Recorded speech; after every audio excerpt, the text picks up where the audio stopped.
Apa kabar pemirsa? Selamat datang di podcast Bebas Bicara. Tentunya salah satu program di kanal YouTube RRI Surabaya yang tentunya akan membahas topik-topik yang hangat yang sedang dibicarakan di tengah masyarakat. Kali ini kita akan membahas topik seputar membaca untuk merdeka.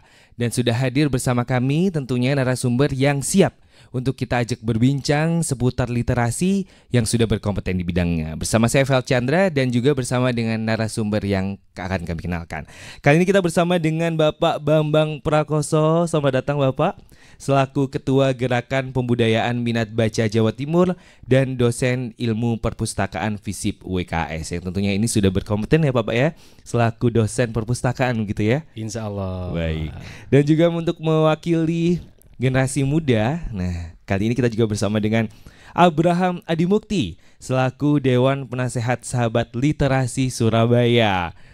Ya, halo, assalamualaikum. Baik pemirsa, sudah hadir bersama kami narasumber yang akan bersama kami seputar topik membaca untuk merdeka. Langsung saja kita berbincang bersama dengan Bapak Bambang. Baik. Bapak Bambang, kita jika berbicara dengan terkait dengan isu yang saat ini hangat dibicarakan bahwa saat ini kita ini sedang krisis literasi. Nah, dari kacamata seorang pustakawan gitu ya. Lalu bagaimana dengan isu seperti ini? Apakah itu benar? Dan juga sejak kapan krisis literasi ini digaungkan gitu? Maksudnya sejak kapan ini kok disampaikan bahwa kita ini sedang krisis literasi begitu, Pak? Oke, baik Mas Chandra. Saya sejak kapannya dulu ya, baru nanti apakah betul kita krisis literasi. Yang pertama saya coba mau merekonstruksi dari historis, dari sejarah gitu. Dulu leluhur kita ini luar biasa. Jadi literasi kita ini dikenal oleh dunia. Jadi koleksi-koleksi kita itu ada di Maroko, Mesir, Iran, Irak dan seterusnya. Bahkan di Leiden di Belanda kita banyak sekali.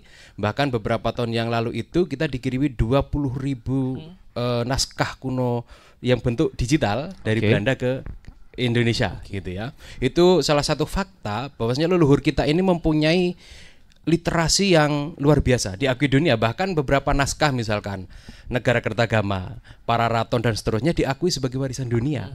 Bukan hanya naskah warisan leluhur kita ini, banyak gitu ya. Nah, sejak kapan? Itu sejak abad ke-16, tepatnya tahun 1602. Waktu itu VOC datang ke Indonesia gitu ya. Lalu mereka VOC ini bukan sebuah negara tetapi organisasi dagang. Mereka membawa satu aksara namanya aksara Latin. Orang pribumi yang tidak bisa membaca aksara Latin dikatakan buta huruf gitu kan. Nah, mereka yang memang punya invisible hand gitu ya, punya agenda-agenda atau hidden agenda gitu Mas. Jadi ada agenda yang karena memang di Eropa itu gini Mas. Di Eropa itu 4 sampai 7 bulan itu kalau musim salju menanam apapun nggak bisa tumbuh. Maka mereka harus ke negara-negara ekuator namanya, salah satunya Indonesia, untuk nyari rempah-rempah dan makan. Nah, kalau nggak bisa tumbuh maka yang disiapkan apa negara itu?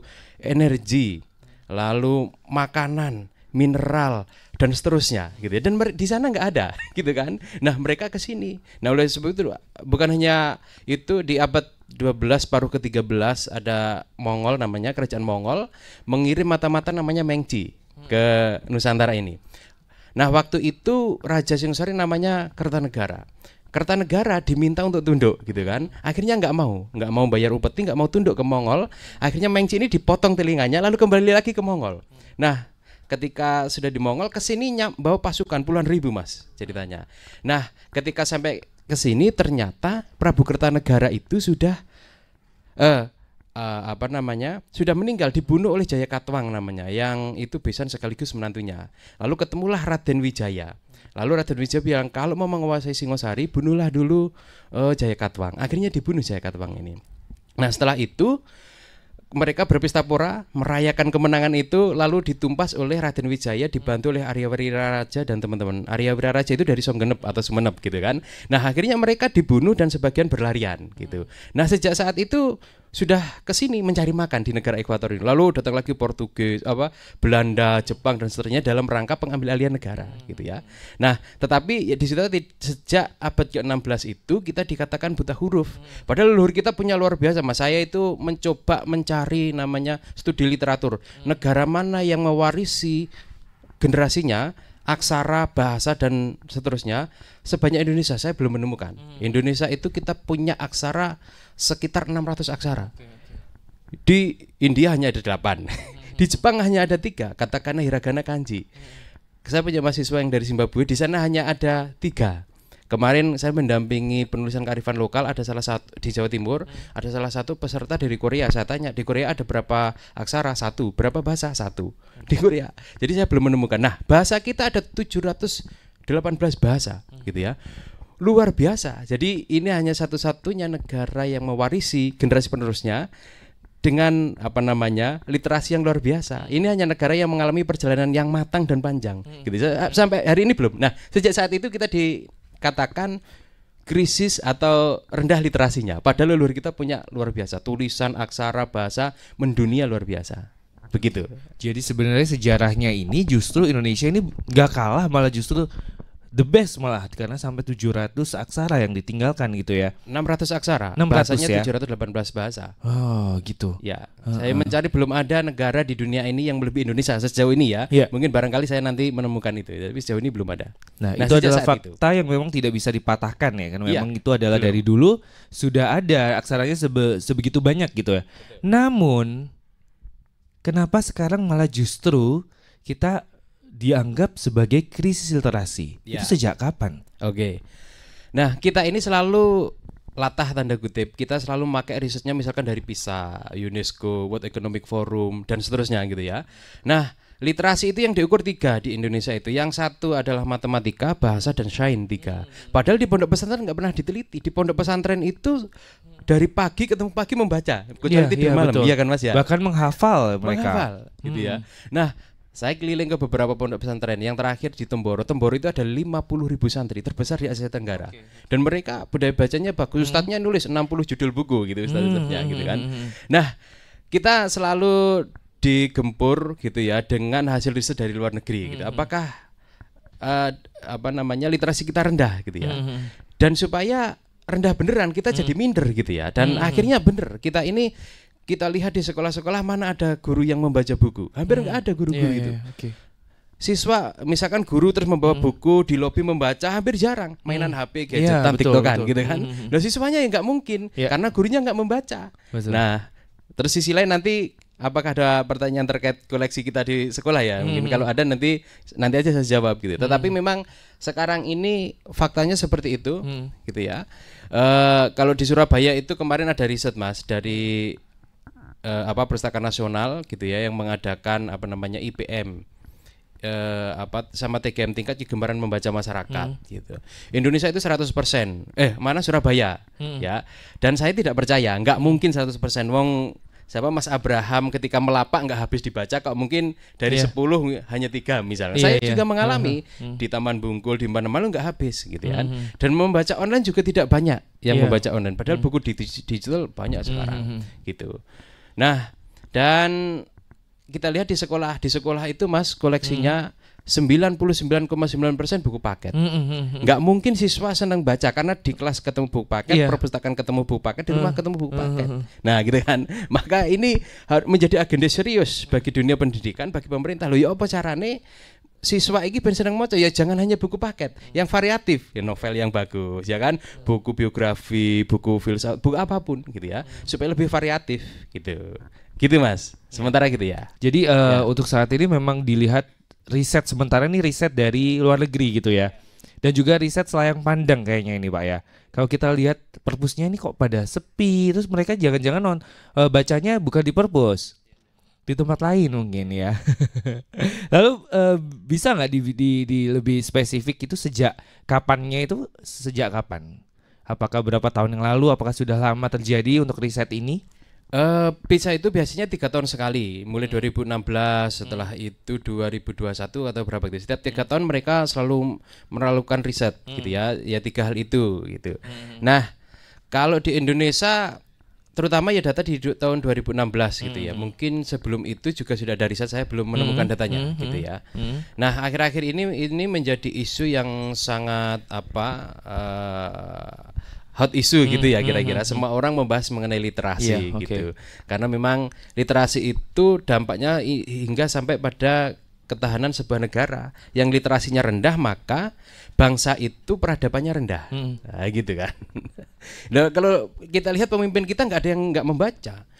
Bung Hatta misalkan sampai disebut sebagai bibliofil gitu ya. Kata Bung Hatta ketika di penjara gini, saya bisa hidup di mana saja asalkan ada buku. Oke. Gitu. Jadi dia budaya baca itu terjadi sejak kecil gitu. Kebiasaan membaca itu sejak kecil. Ada seorang namanya Mat Etek Rois, seorang pengusaha membelikan buku Bung Hatta, terutama buku perekonomian. Makanya Bung Hatta menjadi ahli ekonomi ya, gitu. Lalu Bung Karno ini juga, Bung Karno ini pembaca luar biasa, jadi gila baca. Jadi di ruang tamu, di kamarnya, lalu di kamar mandi bahkan ada bukunya. Di penjara yang dibawa buku. Itu jadi itu outputnya ya, bahwa dari dulu untuk pahlawan-pahlawan kita memang fokusnya dari kebiasaannya membaca buku, sehingga akhirnya outputnya itu bisa membangun negara begitu ya setidaknya. Peradaban bangsa ini dilihat dari kebiasaan membaca masyarakatnya. Tan Malaka membaca luar biasa, ya kan? Sultan Syahrir membaca gila-gilaan gitu ya.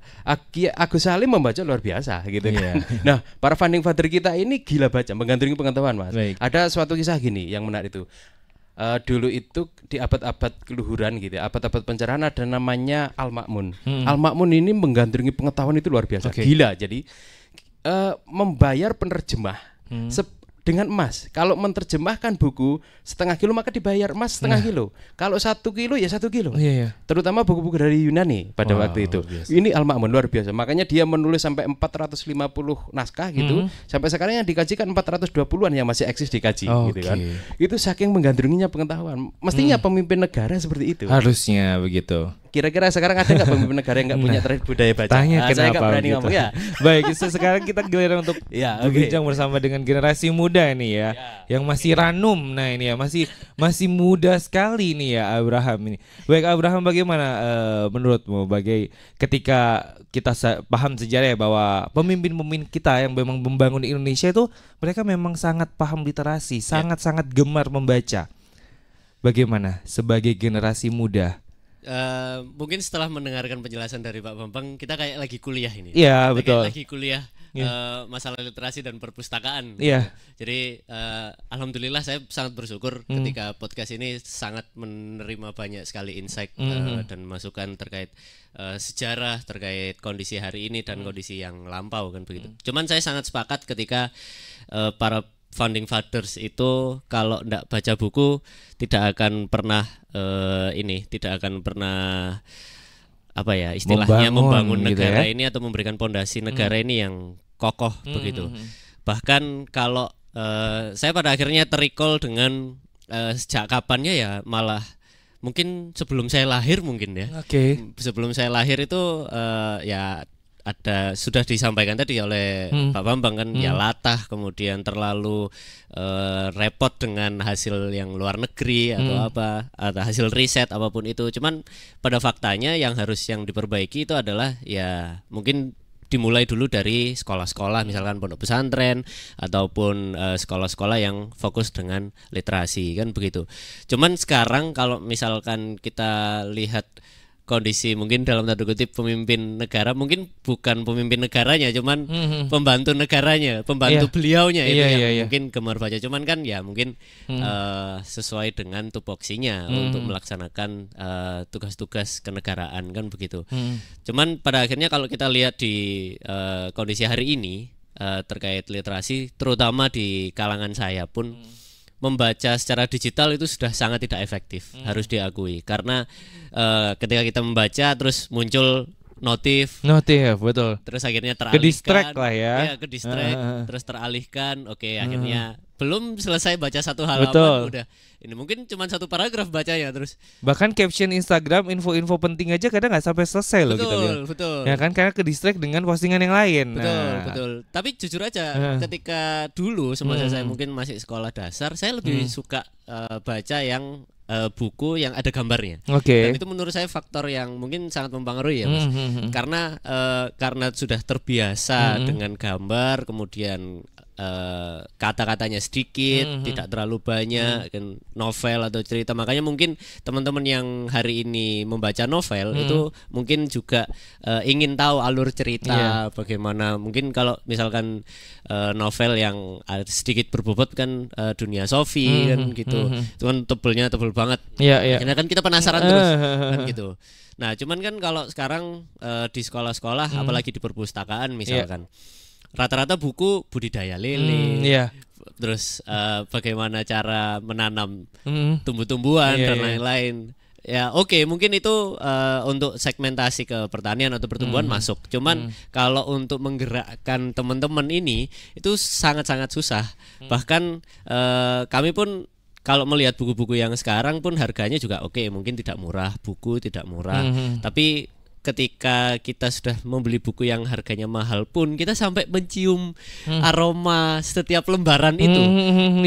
Kan ada ungkapan kalau misalkan belum pecinta kopi kalau tidak mabuk kopi. Betul. Nah, kalau kita kan dibalik akhirnya belum pecinta buku kalau tidak sampai hafal bagaimana aroma setiap itu bedanya Abraham sama Chandra. Abraham sudah merasakan aroma buku, kalau Chandra mah terserah dah gitu.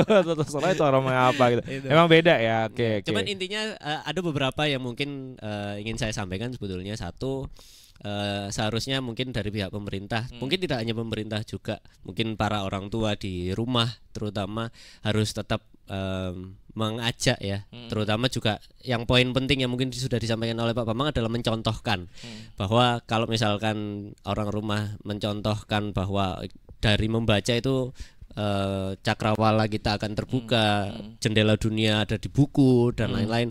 Ya ayo kita buktikan bareng-bareng kan begitu. Bahkan kami di komunitas sahabat literasi setiap Sabtu itu membuka lapak buku di Taman Mundu di 10 November sekarang namanya. Dan sebetulnya ada satu yang sangat menarik adalah ada satu pedagang di situ, ibu-ibu. Dia atau beliau itu selalu pinjam buku dan dibaca habis. Kemudian minggu depan dikembalikan bukunya dan beliau bercerita apa yang beliau baca, apa yang sudut pandang beliau dapatkan dari buku itu. Dan akhirnya kami sangat-sangat terenyuh sebetulnya. Kenapa kok tidak ada ya? Yang misalkan ya mungkin bukan tidak ada. Kenapa kok sangat-sangat minim dan tidak terlihat seperti itu ya? Iya, kok tidak terlihat mungkin yang sekarang kan begitu. Bahkan apalagi dengan isu-isu yang belakangan ini, apalagi yang anak bermasalah dibawa ke barak kemudian anak bermasalah di inilah itulah dipondokin betul, itu kan karena juga. Anak hari ini treatmentnya beda. Treatment untuk diajak membaca itu beda, treatment untuk dijelaskan apa yang didapatkan dari buku itu beda. Pada akhirnya kita harus cari sebuah solusi, win-win solution ya gitu. Dan itu satu. Kemudian yang kedua sebetulnya akses baca. Nah, saya mungkin melihat di beberapa perpustakaan terdekat ya, misalkan perpusdanya pemerintah kota, kemudian perpus punyanya Pemprov di dekatnya Stesia kalau tidak salah. Itu pun ya itu tadi bukunya sudah ada yang menarik. old version sekali gitu ya. Old version gitu. Nah, itu kan pada akhirnya kalau misalkan kita sadari itu sebetulnya sangat-sangat tidak istilahnya tidak efektif betul. Jadi pada akhirnya kalaupun misalkan ini mau dihentikan, maka tidak bisa hanya 1-2 orang atau 1-2 instansi atau lembaga yang bergerak. Tapi kami pun mungkin yang di akar rumput, Pak Bambang di gerakan pembudayaan minat baca, kemudian saya di komunitas sahabat literasi, itu kan hanya akar rumput. Tapi apa daya kami sebetulnya kalau misalkan dari atas itu tidak memberikan satu keputusan yang kita perbaiki pendidikan dan ini pendidikan yang utama. Karena ngapunten, dan itu juga sudah disampaikan bahwa pendidikan mungkin bukan yang prioritas. Gitu. Maka jangan jadikan kambing hitam literasi yang disalahkan kalau memang pendidikan tidak diprioritaskan. Iya, betul sekali. Jadi kalau literasi harusnya memang didukung oleh banyak sekali kemudahan, fasilitas gitu ya, sehingga tidak menjadi kambing hitam. Betul. Gitu. Ya kan, karena memang untuk membangun sesuatu yang fokus itu harus fokus juga gitu, tidak asal begitu ya. Betul. Lalu kita lihat dari generasi muda. Jika kita bilang sejarah kan untuk Abraham kan juga mengalami beberapa tahun kehidupan ini dan juga di sekolah gitu ya. Dan untuk jaraknya Chandra dan Abraham aja udah sekitar 10 tahun bedanya. Nah, kalau melihat dari fasilitas-fasilitas yang ada gitu ya, apakah memang setiap tahunnya ada perubahan? Apakah ada kemajuan mungkin? Ya mungkin untuk perubahan mungkin dekor tempatnya ya. Oh, oke. Itu Ada mungkin- stiker-stikernya gitu kali ya. Ya itu mungkin ada gitu. Tapi mungkin kalau buku-bukunya kami belum tentu tahu apakah itu sudah diganti semua atau tidak. Cuman sementara ini yang bisa saya sampaikan harusnya kita itu untuk terdekat ini mungkin ya yang bisa kita lakukan adalah ya rekonstruksi nalar kritis dan partisipatif aja. Karena bagaimana nalar kritis itu bisa tumbuh kalau tidak ada partisipatif. Baik. Nah, partisipatif yang seperti yang saya sampaikan tadi, tidak bisa 1-2 orang, tidak bisa 1-2 lembaga atau instansi yang digerakkan ke literasi ataupun di pendidikan, fokusnya di pendidikan, tapi ya harus semuanya lah kan gitu. Terutama sebetulnya kan kita banyak potensi ya. Kita punya kecamatan, kita punya kelurahan, kita punya mall pelayanan publik. Sebetulnya di situ sudah ada ruang-ruang baca. Cuman memang satu buku-bukunya mungkin yang harus lebih diperhatikan. Kemudian kan sekarang zamannya orang itu maunya benefit. Apa benefitnya ketika saya sudah membaca? Nah, itu kalau memang tips dan trik itu dilakukan, ya why not? Kan begitu. Bahkan kami pun juga ada tips and trik untuk menarik orang minat baca ya. Salah satunya adalah adanya benefit. Nah, cuman kan benefitnya tidak harus melulu tentang uang. Karena kalau selalu uang itu akan terus menerus orang itu akan bermindset saya datang ini karena uang, bukan Cuan-cuan karena untuk gitu membaca ya. itu. Nah, gitu. Itu sih. Baik. Lalu dari kacamata Pak Bambang, tadi kita sudah mendengarkan ya dari kacamata seorang mahasiswa gitu ya, generasi muda gitu ya, bahwa ternyata juga bisa Abraham bisa menilai begitu loh bahwa generasi muda ini ternyata literasi ini saat ini dikambing hitamkan nih. Karena memang fasilitas-fasilitas yang ada itu ternyata memang tidak didukung gitu. Dan juga ya itu tadi lah kita lihat bahwa dekorasinya ya paling cuma tambah stiker kayak gitu-gitu aja sih. Kayaknya memang dari yang dibicarakan oleh Abraham itu canda alami di yaitu tahun 90-an. 90-an awal gitu ya. Dan itu yaitu tadi ketika canda masuk di perpus sangat sepi sekali gitu. Mungkin baru ketika di perkuliahan baru ada karena memang kita harus ngerjakan di situ, ya kan? Kebetulan memang perpusnya nyaman, lumayan gitu kan. Cuman kalau ketika SD kayaknya enggak deh gitu. Malah di situ tempatnya udah deket sama ruang guru. Kayak kita juga malas ke sana. Bagaimana dari kacamata Pak Bambang?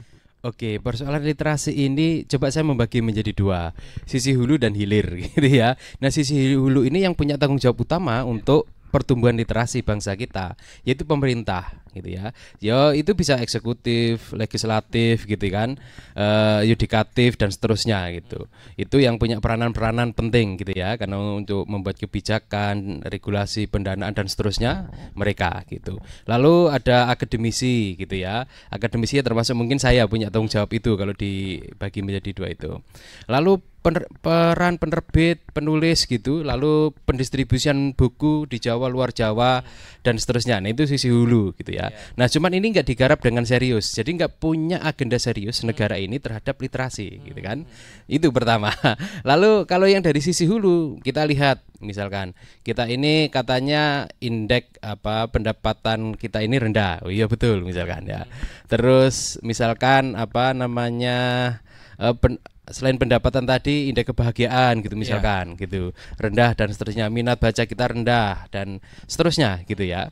Nah, tetapi kalau saya berharap pada pemerintah kami misalkan yang di akar rumput tadi disebut sebagai akar rumput itu mungkin bisa sia-sia sejauh ini gitu yang kita lihat. Maaf gitu ya. Bukan berarti kami tidak percaya pada pemerintah, tapi pemerintah belum punya agenda serius dan belum punya mungkin kesadaran secara kolektif bahwasanya literasi ini punya dampak yang luar biasa terhadap bangsa ini gitu kan. Itu. Makanya kami kebetulan saya menjadi ketua pembudayaan minat baca Jawa Timur. Nah, kalau menyoal baca itu 3. Yang pertama itu adalah minat itu kalau bukunya ada. Terkait dengan pendistribusian buku tadi. Gitu. Saya ini dari Pacitan, dari kampung, saya bisa membaca kelas 5 SD. Karena nggak ada akses bacaan dan guru nggak pernah membaca. Di perpustakaan nggak ada buku, Mas. Nggak ada buku karena di Pacitan kan dari jalan raya itu ke tempat saya 15 kilo dan di sana nggak ada buku. Dan itu jalan kaki dulu, sekarang udah ada mobil gitu ya. Nah, saya suka membaca itu ketika kuliah di UNER waktu itu di semester 2, lalu ada salah satu budayawan gitu ya datang lalu membuat statement yang menarik. Saat itu saya mulai membaca dan mengumpulkan buku. Nah, buku saya sekarang ini kurang lebih kalau dikumpulkan, kalau nggak saya bagi-bagi ke TBM dan seterusnya, ada 10.000 buku di rumah gitu ya. Jadi saya buat perpustakaan untuk masyarakat umum, lalu ATM Anjungan Tunai Membaca di Ganggang Warga ada 5 gitu. Dan sekarang sedang proses membuat taman literasi gitu. Ini swadaya semua Mas, nggak ada dari pemerintah, dari ya urunan, terutama saya gitu. Ini baru ada paving, sumur dan seterusnya untuk cangkruan kampung situ, jadi masyarakat membaca dan seterusnya gitu. Nah itu pertama tadi buku ini, orang minat itu kalau ada buku. Yang kedua gemar itu sekarang membaca, besok membaca ya terjadwal gitu, akhirnya itu menjadi gemar. Dan tingkatan yang paling tinggi itu budaya. Jadi budaya itu Mas Chandra gitu kan, Mas Abraham, saya membaca, atau di ruangan ini membaca semua gitu kan. Lalu itu secara kolektif gitu, lalu turun temurun di suatu tempat atau masyarakat atau negara gitu ya, itu menjadi budaya gitu ya. Nah kita belum sampai ke budaya, minat pun belum gitu kan. Nah ini kalau kita nunggu pemerintah, nunggu negara, wah bahaya, karena negara ini ya mohon maaf ya mungkin nggak punya perhatian khusus karena memang sengaja supaya rakyat ini bodoh gitu ya. Kalau bodoh mudah ada pesta 5 tahunan gitu ya, diambil suaranya. Tapi kalau pinter nggak bisa Mas, nggak bisa pinter itu gitu. Nah saya nyoba, karena saya orang kampung miskin dan bodoh dulu, saya mencoba karena menemukan beberapa rahasia itu, ternyata orang tokoh-tokoh top itu bisa menjadi orang top itu karena membaca. Saya mencoba, jadi setiap hari saya membaca dan menulis di harian Diswe itu. Saya rutinan, jadi 1 bulan sekali nulis di harian Diswe, di mungkin ada 5 media lebih gitu. Dan saya menulis 13 buku sekarang, antologi dan tunggal gitu ya. Dan saya diperjalankan oleh kata-kata itu hampir tidak berhenti. 2 bulan ini mungkin saya di rumah nggak sampai 1 minggu keliling ke berbagai daerah ya, karena diperjalankan oleh kata-kata, karena membaca itu gitu ya gitu. Nah cuman kan nggak banyak orang yang menyadari bahwasanya membaca itu mempunyai dampak yang luar biasa pada hidup kita gitu. Nah, oke, mungkin itu. Nanti kalau ada pertanyaan lagi digali lebih dalam monggo. Baik, jadi itu tadi ya, dari bahwa memang yaitu kembali lagi bahwa fokus pemerintah jika itu dilihat dari hulunya ya, itu adalah fokusnya. Lalu bagaimana ketika kita sudah mengetahui itu fakta bahwa hulunya ini nggak terlalu semangat nih untuk menggerakkan, lalu apa yang bisa, setidaknya ada harapan apa nih yang bisa digali di situ? Ya, gini Mas, kita coba dulu kenapa kok pemerintah nggak serius ya? Kita ini, bangsa kita ini, sebenarnya rakyat ini tanpa pemerintah enggak apa-apa, dia mencari makan sendiri dan seterusnya. Pemerintah ini mohon maaf ya. Jadi memang literasi itu menumbuhkan nalar kritis, kata Mas Abraham ya kan. Kritis itu yang membaca, memahami, menganalisis, tahu persoalan dan tahu jalan keluarnya, ya kan, problem solvingnya, ya kan. Beda dengan kontrarian. Kontrarian itu kebijakan pemerintah A, B, C, D, kita selalu nggak senang. Itu kontra namanya, dalam perspektif filsafat. Jadi begini, bangsa kita ini nggak serius. Mereka hanya fokus, mohon maaf, untuk korupsi dan memperkaya diri sendiri. Ini jadi gini Pak, ada 1 orang di Indonesia yang kakaknya sama dengan 100 juta penduduk Indonesia.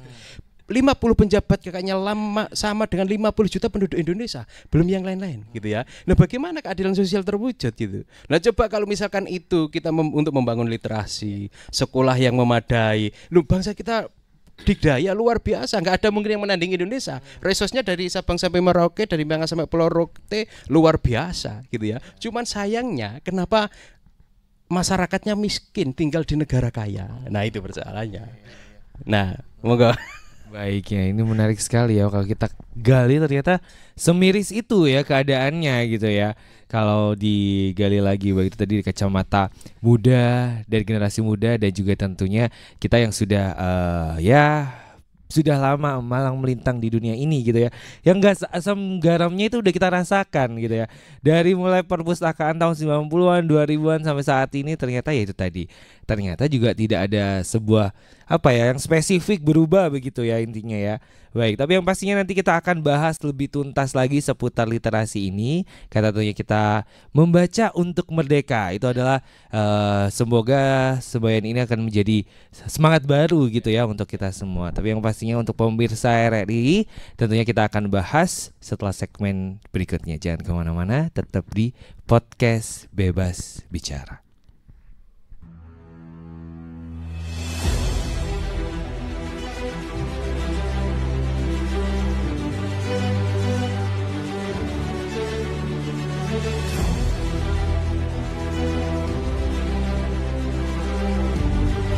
Kami percaya bahwa setiap hasil yang kami ciptakan adalah komitmen dari tanggung jawab kami menjawab aspirasi masyarakat dari berbagai lapisan. Perubahan menuju masa depan yang lebih baik, menciptakan mimpi menjadi kenyataan. Mimpi dari banyak orang dan memberikan solusi untuk kemudahan. RRI merupakan sosok lembaga penyiaran publik pertama di Indonesia yang hadir dalam berbagai lapisan masyarakat dari Sabang hingga Merauke. 78 tahun perjalanan kami menembus khatulistiwa dan perkembangan teknologi. Konsisten dalam melayani masyarakat dengan kekayaan informasi dari berbagai aspek kehidupan dari dalam dan luar negeri. Tidak pernah lelah menampung aspirasi masyarakat dari segala pelosok daerah. RRI memberikan kemudahan dalam bertukar pikir kreativitas serta membuka peluang keterbukaan pendapat lintas generasi. Kami meyakini visi misi solid, mencerminkan jiwa raga yang siap siaga dalam menjembatani keterbukaan publik, dan tidak lengah dalam mengawal peristiwa aktual. Kami turut senantiasa menjaga identitas keindonesiaan, serta mempertahankan keunikan budaya yang dimiliki oleh NKRI. Dengan kekuatan daya siar, kami pancarkan segala bentuk informasi dan keindahan Indonesia ke segala penjuru dunia.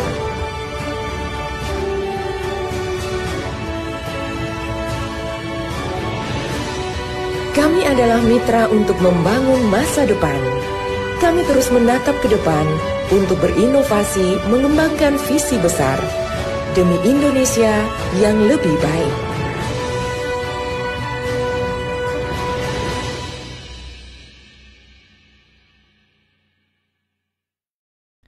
Ya pemirsa, kembali lagi di podcast Bebas Bicara. Tentunya kita masih membahas seputar membaca untuk merdeka. Dan kita masih bersama dengan narasumber yang tentunya sangat-sangat kompeten di bidang literasi. Masih bersama dengan Bapak Bambang dan juga Abraham. Tentunya kita membahas topik seputar minimnya literasi untuk saat ini, begitu ya. Bahwa ini adalah isu yang hangat yang sedang dibicarakan di tengah masyarakat. Karena kita ada di Jawa Timur, Pak Bambang ya. Kalau kita mengaca dari minimnya literasi, tadi kan kita sudah bahas apa yang terjadi, apa sejarahnya dulu. Lalu kita juga sudah membahas apa saja sih yang membuat kita ini minim literasi. Tapi sebenarnya saya bisa kutip bahwa sebenarnya kita juga nggak yang minim banget Indonesia ini, bahwa sejarahnya kita justru kaya gitu ya.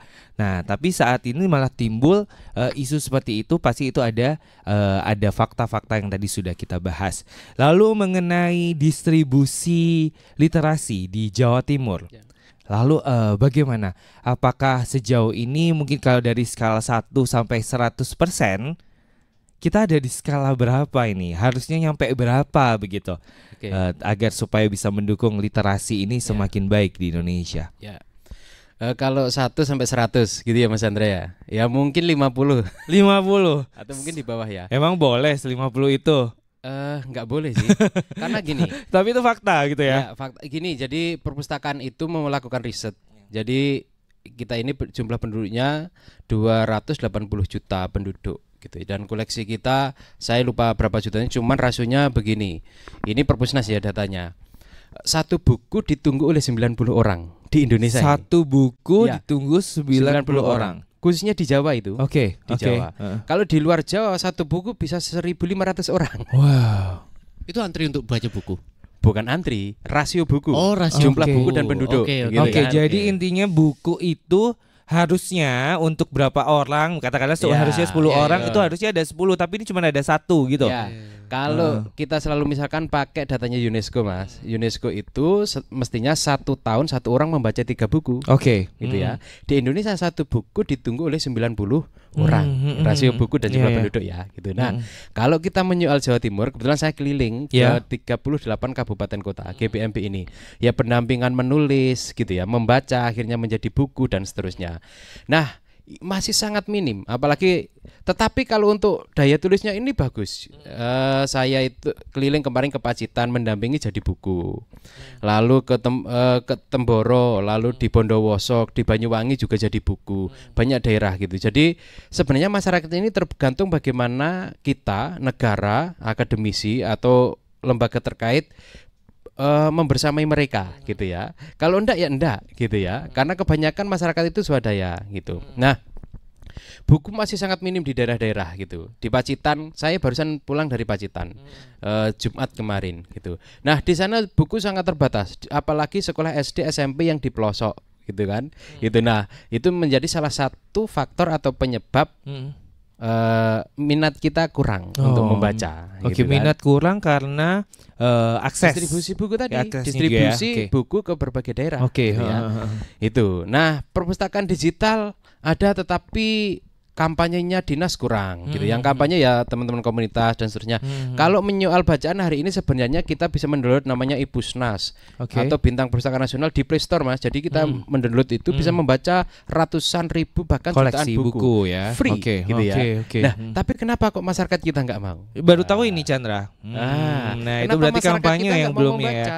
ya. Scroll TikTok gitu kan, Yeah. video pendek, teks pendek, padahal teks pendek itu bikin kita bodoh. Oh. Yang bikin kita pinter gitu ya, banyak membuka cakrawala pengetahuan Oke. gitu ya, pembenaran kata kita bisa banyak gitu, karena teks panjang. Orang kalau membaca teks panjang maka bisa merekonstruksi ontologi, epistemologi, bahkan aksiologi secara terstruktur dan sistematis. Kalau membaca teks panjang gitu ya. Tapi kalau enggak bisa. Gitu kan. Nah, itu. Nah, cuman ya ini saya kira saya tidak menyalahkan pemerintah terkait budaya baca, karena ya itu tadi seperti di awal fokusnya pemerintah beda gitu ya.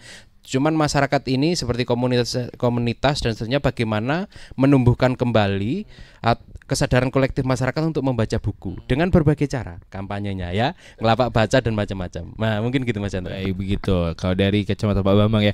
Kacamata Abraham nih, distribusi kita sebagai rakyat Jawa Timur lah paling tidak ya kan. Ya. Distribusi seperti apa sih yang mungkin juga diharapkan oleh anak-anak muda saat ini gitu? Ya, kalau masalah distribusi, sebetulnya kita punya banyak sekali jaringan ya. Dalam artian kita bisa menggerakkan teman-teman di organisasi kepelajaran, organisasi kemahasiswaan, atau mungkin BEM, ataupun HIMA dan lain-lain. Dan itu juga saya yakin di semua kabupaten kota insya Allah ada kampus mungkin. Nah, di situ kan pada akhirnya akan hidup teman-teman yang mungkin bisa diajak untuk bergerak di literasi begitu. Saya sepakat dengan apa yang disampaikan sama Pak Bambang. Intinya adalah bagaimana kita berkampanye. Dalam artian berkampanyenya ini membaca itu tidak untuk membuat jenuh, tapi membaca itu bagaimana kita menyiapkan diri kita untuk mempersiapkan kehidupan yang selanjutnya. Karena di depan ini kita tidak tahu musuh kita dengan siapa, kita tidak tahu. Bahkan musuhnya sekarang tidak terlihat gitu, karena kan kalau kita tidak istilahnya memperkaya diri dengan ilmu, memperkaya diri dengan literasi, itu saya rasa nanti akan berdampak pada dirinya sendiri. Itu yang pertama. Kemudian yang kedua, setelah mengajak teman-teman organisasi misalkan baik di kampus ataupun organisasi kepelajaran, kita harus tahu agenda pastinya bagaimana selanjutnya atau rencana tidak lanjut. Apakah dilebarkan sayap dari organisasinya, terutama fokus-fokus atau membentuk komunitas-komunitas kecil, lingkaran-lingkaran kecil untuk semakin mensiarkan, kalau bahasa Islam kan itu mensiarkan literasi sampai ke pelosok-pelosok, sehingga tidak ada lagi anggapan bahwa rasio satu buku ditunggu 90 orang. Itu ya, saya mungkin tidak bisa membayangkan ya. Misalkan satu buku 90 orang yang nunggu itu, yang antri gitu, gantian kan ya. Itu. Cuman sekali lagi kami sangat terbuka intinya. Bahkan kami yang di Akar Rumput ini sangat terbuka baik dengan pemerintah, baik dengan organisasi-organisasi yang lain, bahkan yayasan ataupun apapun itu, untuk bersama-sama ayo kita atasi literasi, karena seperti yang digaungkan kita akan memasuki Indonesia Emas 2045. Nah, apa nih kado Indonesia Emas di segmentasi literasi? Tentu kita harus siapkan sejak hari ini, kan begitu. Baik, kalau itu dari kacamata anak muda kan sudah sangat baik gitu ya untuk membentuk sebuah komunitas begitu ya, komunitas literasi. Lalu seperti Bapak yang mungkin lebih dulu gitu ya. Apakah ini tugas siapa tuh tadi ya? Kan kalau pemerintah kan mungkin udah ada kampus-kampus. Apakah kampus juga harus berperan nih untuk membuat komunitas-komunitas kecil atau mungkin OPD-OPD atau mungkin kampung-kampung. Nah, kan Bapak juga sudah memulai tadi ada contoh perpustakaan secara swadaya. Ya kan, swasembada juga gitu kan ya. Lalu bagaimana itu? Apa yang harusnya fokus yang untuk membentuk ini siapa sih sebenarnya? Ya seharusnya yang punya tanggung jawab tadi pemerintah gitu ya. Pemerintah gitu. Cuman ya tetapi bukan hanya tanggung jawabnya pemerintah, semua warga negara saya kira. Karena ini literasi itu ya tragedi kemanusiaan ya. Karena peradaban kita ini semakin terdegradasi karena memang literasi kita rendah gitu kan. Jadi tanggung jawabnya semua masyarakat dari hulu sampai hilir gitu ya. Nah, gitu Mas kira-kira. Jadi kalau untuk katakanlah langkah yang sudah dilakukan dari beberapa tahun yang lalu yang dilakukan oleh pemerintah yang mungkin ini sebenarnya berdampak nih gitu. Yang mungkin belum terlalu fokus dilakukan tapi sebenarnya berdampak, atau mungkin ada yang masih banyak yang dilakukan, yang harus dilakukan gitu. Contoh-contohnya mungkin bisa bisa dilontarkan. Oke, jadi pemerintah itu ya maaf sifatnya politis. Misalkan Surabaya, kita lihat Surabaya itu dulu pengen jadi kota literasi, mendeklir sebagai kota literasi. Itu tahun berapa itu? 2000 berapa ya Mas? Saya lupa itu. Saya lupa. Jadi berapa tahun yang lalu gitu ya. Itu saya ikut juga untuk menjadi uji publiknya kan. Nah, ternyata nggak sampai 1000 karena itu zamannya Bu Risma. Setelah ganti Pak Eri sekarang tinggal 250 TBM. Waktu itu zaman Bu Risma ada 500 sekian. Apa itu yang 500? TBM, Taman Baca Masyarakat. Oh, iya itu kan? Sempat diadakan. Oke. Oh iya, waktu itu di Bu Risma sempat bahkan di kampung-kampung juga ada itu waktu itu. Rencananya 1000 terwujud 500 dan itu gajinya pengelola itu UMR Surabaya Mas. Wow, gitu ya. Luar biasa gitu ya. Nah lalu sekarang tinggal 250. Gitu ya. Nggak tahu nanti gitu karena itu sifatnya politis gitu ya. Itu sebenarnya Surabaya punya potensi luar biasa karena banyak kampus ya kan. Sekolahnya juga banyak gitu. Pesantren ada gitu. Meskipun kota bisnis tetapi sebenarnya literasi bisa beriringan dengan itu. Tetapi sayangnya kan karena kebijakan politis sekarang menjadi turun gitu ya. Dan itu pun saya mengapresiasi karena itu langkah konkret yang dilakukan oleh pemerintah. Itu di Surabaya. Kalau di Indonesia secara umum Perpusnas juga sudah melakukan itu dengan berbagai upaya. Ada yang berdampak baik, ada yang sama sekali nggak berdampak. Ada yang sifatnya formalistik gitu ya. Pokoknya gebiarnya gitu. Itu misalkan seperti riset tentang itu indeks kegemaran membaca masyarakat. Itu mereka hanya membangun ruang hampa dengan angka. Gitu. Wah, literasi kita bagus loh, tetapi faktanya enggak. Gitu. Nah, itu yang enggak berdampak saya kira gitu. Tetapi ada yang namanya TPBIS, itu yang berdampak. Saya tahu betul. TPBIS itu transformasi perpustakaan berbasis inklusi sosial. Jadi Perpusnas itu ngasih buku ke TBM Perpustakaan Desa dan Kelurahan 1.000 buku per perpustakaan. Jadi ada 10.000, kurang lebih ada 10 juta buku gitu. Nah, itu kebetulan untuk di Jawa Timur atau Indonesia? Indonesia. Kebetulan saya dapat di perpustakaan saya. Dan itu sangat bermanfaat karena saya kerjasama dengan sinergi dengan TK, PAUD, SD, SMP sekitar. Tiap hari di rumah saya perpustakaan pribadi itu Mas, ada pengunjung. Ya salah satunya mereka gembira karena ada buku-buku bagus ini. Gitu kan. Itu yang saya kira langkah konkret dan berdampak pada masyarakat gitu. Ada yang berdampak, ada yang tidak. Ya, gitu. Pasti ada yang berdampak dan tidak. Dan ini harapannya itu yang sudah berdampak ini mudah-mudahan ini bisa terus digalakkan lah ya, diadakan terus gitu. Nah, cuman tidak semua bisa eksis. Kenapa tanpa saya bisa eksis? Karena saya gaji orang, jadi nyari orang gaji untuk ngelola ini. Nah, yang lainnya yang nggak bisa menggaji secara mandiri dan tidak tiap hari di rumah, ditinggal kerja ya mangkrak gitu ya bahasanya. Jadi ini unfaida gitu. Nah, itu bisa eksis itu gitu ya. Memang saya dan istri itu gini. Ayo kita menghidupi taman baca ini. Tidak mencari penghidupan dari sini gitu kan. Kita komitmen motong gaji untuk gaji orang yang nunggu ini. Nah, itu ya itu tadi kalau kita lihat founding father kita ini kan mengorbankan bukan hanya pikiran, ide, gagasannya, tetapi darah dan air mata. Nah, kita hanya melakukan hal kecil gitu kan. Nah, gitu. Nah, ini sumbangsih kita untuk mengisi kemerdekaan ini. Nah, gitu masalah satunya. Nah, itu adalah faktanya adalah ketika kita sangat-sangat jarang menemukan sosok yang seperti Anda yang mungkin sebulan 2 bulan oke lah ya, tapi ini berjalan berapa tahun? Saya sebenarnya untuk giat itu 15 tahun, tetapi di Sidoarjo ini kurang lebih 8 tahun, sudah jalan 8 tahun. Dan itu masih ada sampai detik ini? Oh ada, masih ada. Selamat untuk Anda. Luar biasa sekali. Lalu upaya-upaya apa itu yang mungkin bisa, karena kan kita bilang ya kalau misalnya tentang boncos-boncosan gitu kan kayaknya agak sulit ya. Ya kan, pasti kan harus ada penghidupan yang mungkin bisa yang mungkin apa upaya yang dilakukan gitu. Untuk menghidupi itu saya bikin CV. CV ini jualan buku. Jadi itu fundingnya. Jadi saya jualan buku digital gitu. Kayaknya RRI juga berlangganan, ada namanya dulu dari Kubuku, saya jualan yang Kubuku itu. Jadi saya dapat untung untuk keliling Jawa Timur dari situ. Lalu saya jualan namanya ya UMKM Mas. Jadi di pasar Manyar Sambuan ini ada namanya pisang dan nangka goreng Nusantara. Di Sidoarjo itu ada, saya punya 3 tempat gitu. Nah, untung dari situ untuk menghidupi komunitas saya dan kegiatan literasi ini, keliling ke berbagai daerah, pendampingan penulisan dan seterusnya. Dan kami tidak pernah ke pemerintah ngasih proposal atau minta-minta gitu ya. Kami diundang pemerintah, misalkan ini keliling ke berapa kabupaten kota itu, dinas-dinas itu.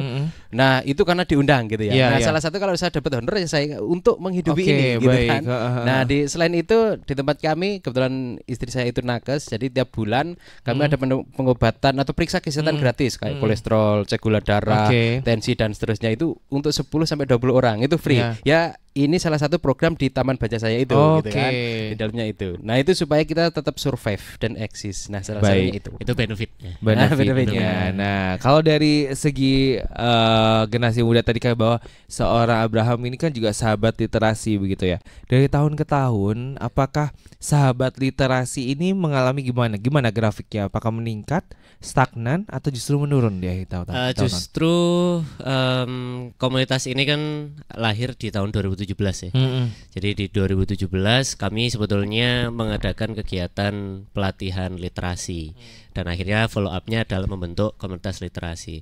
Selama perjalanan sampai detik ini sebetulnya kami pernah vakum. Kami pernah vakum ketika Covid.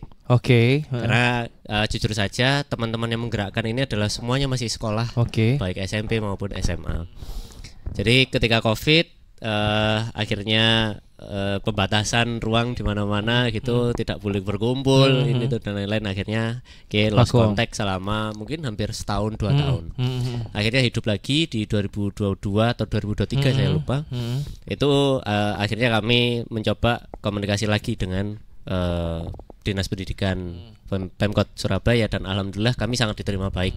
Dan kami menyampaikan, Bapak Ibu, kami mau buka lapak lagi di Taman Mundu di 10 November gitu. Jadi ya itu tadi yang saya sampaikan ketika kami buka lapak buku. Sebetulnya ada satu ibu-ibu yang sangat gemar membaca. Cuman ketika kami kembali, kami mencari ibu itu sebetulnya. Kemana ibu itu? Kok tidak ada? Bahkan kami tanya ke beberapa pedagang, tidak ada yang tahu. Gitu. Dan kami sebetulnya merindukan sosok ibu itu, karena kami merindukan bagaimana beliau bercerita, bagaimana beliau menyampaikan hasil yang didapat dari membaca itu kan begitu. Cuman intinya ketika kami sampai detik ini, kami masih mencoba ulang untuk mengokohkan kembali pondasi dari komunitas kami, dan kiranya nanti berkenan Pak Bambang kami kolaborasi dengan perpustakaannya. Nah ini memang dengan untuk relasi ini penting sekali gitu ya, untuk mengembangkan sayap nih ya kan, untuk memperluas ya visi dan misi dari komunitas gitu. Lalu dari komunitas literasi tadi ya, bahwa berarti grafiknya naik, habis naik 2017, 18, 19, 20 kan awal-awal Covid itu langsung turun. Lalu ini dibangun lagi. Ini lagi naik perang. Baik ya, karena memang mungkin semangat di sebelum Covid itu dinaikkan lagi gitu ya. Lalu untuk sahabat literasi sendiri itu kan satu komunitas. Apakah juga berkampanye dalam rangka mungkin membuat skala-skala kecilnya gitu?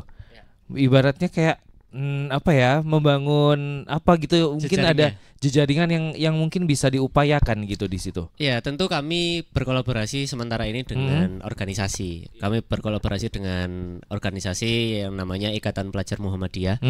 karena kami sebetulnya juga lahir dari rahimnya IPM ini, karena pelatihan literasi ini yang mengadakan IPM, kemudian follow up-nya adalah pembentukan komunitas tadi begitu. Nah, akhirnya kami juga punya jejaring teman-teman IPM di sekolah-sekolah. Akhirnya kebetulan ada bidang yang namanya bidang pengkajian ilmu pengetahuan. Nah, disitulah bidang, dan alhamdulillah di semua sekolah ada bidang ini, di sekolah Muhammadiyah terutama. Jadi kami mulai menumbuhkan bagaimana minat bacanya di situ. Kemudian kalau ada perpustakaan sekolah, kami konsultasi dengan pihak sekolah. Ini dikelola oleh teman-teman IPM, ini dikelola untuk teman-teman bagaimana bisa menarik minat baca, dan setidaknya sama yang kayak kita samakan satu visinya. Kami tetap ingin ada nafas panjang, dalam artian mungkin skop limitnya mungkin kecil di sekolah-sekolah, cuman kami meyakini di suatu saat nanti insya Allah akan berdampak gitu. Jadi intinya upaya-upaya kecil tetap dilakukan gitu ya untuk kemajuan ini semua. Karena gitu kan sebelum melakukan upaya besar kan harus dilakukan upaya kecil dulu. Baik. Lalu langkah konkret yang sudah dilakukan oleh Pak Bambang gitu kan pastinya tentunya mengalami banyak sekali tantangan. Betul. Apalagi ini 15 tahun dimulai, bahkan 8 tahun sudah bisa dibilang kokoh berdiri ini ya. Tantangannya seperti apa secara lokal gitu ya? Kita tidak muluk-muluk berbicara tentang Indonesia deh, gitu, untuk Jawa Timur gitu ya. Tantangan lokal dari Jawa Timur sendiri dan juga yang dirasakan oleh Bapak selaku penggiat ya, ibaratnya penggiat buku literasi gitu. Oke. Tantangannya adalah kita ini memang agak susah ya, membangun kesadaran secara kolektif masyarakat untuk seneng moco gitu ya, gemar membaca. Syukur-syukur sampai budaya nanti. Misalkan gini Mas, saya praktek kecil-kecilan itu. Saya punya ATM itu anjungan tunai membaca di gang-gang warga ini ada 5. Nah, anjungan tunai itu gambarannya seperti apa di dalam misalnya kampung? Ya di kampung. Ya, di kampung. Ada apa di situ? Di situ ada kotak kecil gitu, kayak pagupon tempat bedoro itu. Isinya buku. Saya taruh di situ. Nah, jadi masyarakat siapapun bisa membaca. Bisa. Ini administrasi, tanpa administrasi ya. Jadi masyarakat bisa meminjam, mengembalikan bebas di situ. Lalu secara berjalannya waktu, kalau kita ngomong kan ini antara trust ya. Ini kita betul. bisa percaya nggak sih sama orang-orang? Tapi secara itu apakah mereka memang mau membaca ataukah nanti mereka baca dan akhirnya kembali bukunya rusak? Nah, itu fakta yang terjadi seperti apa, Pak? Itu sering terjadi. Jadi bukunya bagus gitu, ketika dibaca selesai dikembalikan rusak, dan nggak apa-apa, itu justru senang karena dimanfaatkan gitu kan. Memang itu, dan kami kalau hilang pun nggak masalah. Jadi ada satu kotak yang hilang sama pintunya. Ya nggak apa-apa, karena saya ini bukan aset negara, karena kebetulan saya penulis dan teman-teman penulis ngasih banyak. Ada toko buku yang ngasih ada 12 kali besar-besar dan mahal-mahal gitu. Ada teman-teman banyak lah itu. Ada teman dosen punya buku dikasih ke tempat saya dan seterusnya gitu. Dan buku di ATM itu kami rolling Mas, 1 bulan sekali kami rolling ganti baru, dan kami di grup RW kami sampaikan kita di kota ini bukunya baru, silahkan Bapak Ibu dan anak-anaknya untuk meminjam buku gitu kan. Nah, itu upaya kami gitu ya. Nah, tetapi tidak mudah gitu kan, tidak mudah ya. Ono sing rusak, ono sing hilang, bahkan kocone pecah karena ada kaca ininya kan. Ya seperti itu, memang itu tantangan tadi ya, itu upaya-upaya dan langkah konkret kecil yang kami lakukan ya untuk membangun kesadaran secara kolektif itu gitu ya. Jadi ide gagasan besar tadi ya, tanpa ada langkah konkret yang kecil ya enggak terwujud. Ya itu. Dan itu struggle-nya kan. Nah, itu ya kadang ya seperti itu. Baik, jadi itu tantangan-tantangan ya. Karena memang kita itu tadi tidak muluk-muluk untuk tantangannya pemerintah bagaimana gitu. Tapi setidaknya kita alami sendiri, baik dari Abraham selaku generasi muda yang memang di komunitas punya tantangan tersendiri, ya kan, Pak Bambang juga yang memang pelaku. Lalu semangat ini, Pak. Semangat ini apakah ini bisa menelurkan semangat baru kepada orang-orang yang melahirkan sosok Bambang yang baru, yang punya semangat yang sama, Bagaimana itu, Pak? Iya, saya kira hari ini saya menemukan ada Mas Abraham ini, saya kira nanti yang meneruskan saya kayaknya. Jadi kan jarang anak-anak muda gitu ya yang mestinya mereka pacaran gitu kan, main kemana gitu kan, ke diskotik gitu kan, dan loh kok ngurusi buku gitu kan. Nah itu kan jarang gitu ya, jarang gitu. Jadi saya menemukan anak muda yang memang menggeluti literasi, apalagi sampai gila baca gitu, jarang. Dan saya kira itu adalah modal kita dan menjadi aset bangsa juga seperti ini.